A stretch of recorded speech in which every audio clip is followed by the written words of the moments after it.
Hi clarinetists. This is a video for anyone who is working on or auditioning on the Selected Studies Etude, page 33. Special shout out to those of you in Oklahoma who I've been asked to make this video for. My name is Dr. Stacey DiPaolo. I am a professional clarinetist based in the Chicago area and former professor of clarinet at Southwestern Oklahoma State University. Let's get into it. First, I'm just going to play through the Etude to give you a sample. And then at the end of that, I will give you especially 4 tips that I think will really help you focus in your musical and technical approach to this Etude.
All right, a couple of tips.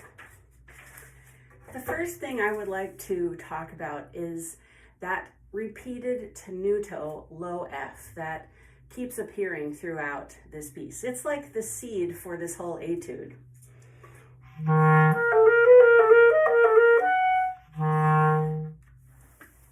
This is meant to replicate and emulate the sound of a cello playing a low note on an open string. You hear this a lot, for example, in the Bach cello suites. And if you don't have that in your ear, I highly recommend listening to, say, the very first Bach cello suite, the first movement. It's all over that, and you will hear it a lot. So because of that, really go ahead and play those notes long, and maybe even a little bit louder than the rest of the measure.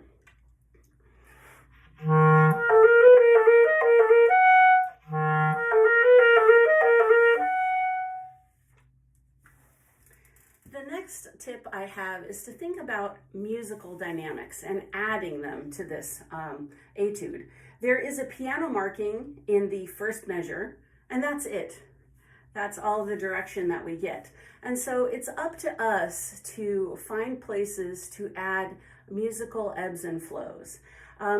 There are a lot of places where we have this classic rainbow shape where the phrase starts maybe low, gets higher, and grows in intensity and then comes away.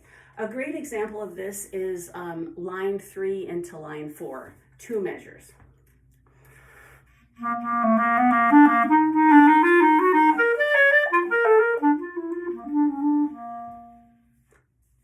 So even though there's no crescendo, decrescendo, or dynamic markings in a place like that, I recommend coming back, starting piano, then making a nice crescendo up the line and coming away.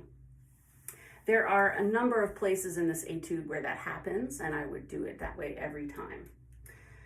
Tempo is another thing I know you're all thinking about. How fast should I play this? It is marked Allegro con moto, which means Allegro with motion, but there is no set number assigned here. And I always tell everyone that the tempo you should take is the tempo in which you can play accurate, evenly, and musically. I would say, to give you a number, at least quarter note equals 70 is a good place to be. And that could be a little bit slower than what I just played.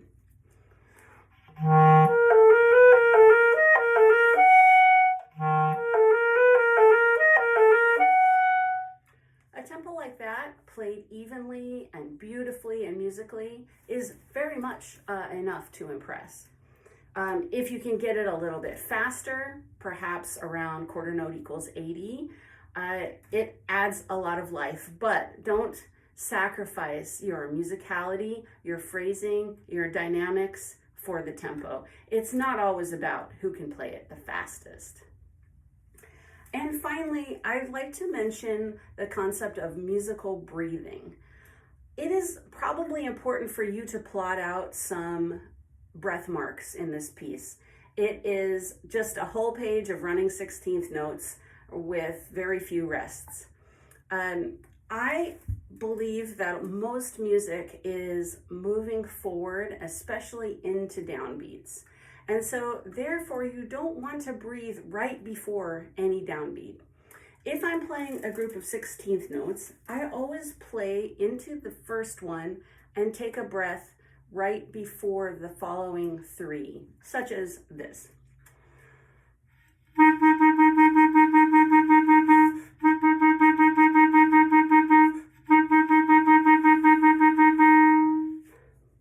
Here's an example in the piece. Let's see, line 6. Take a look at line 6. I'm going to play into the low note downbeat in the second bar of line 6. Take my breath quickly after that and then keep going. I think it's a much more musical way to phrase and to breathe.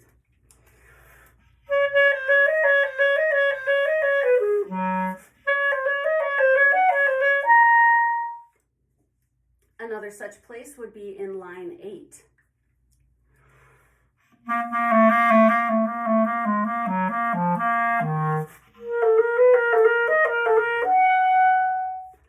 You see how I went to that low note and took my breath quickly after it. I hope this video has been of help to you. I'll put my email address in the comments below if you have any further questions or would like to make comments. I always welcome the interaction. Thanks.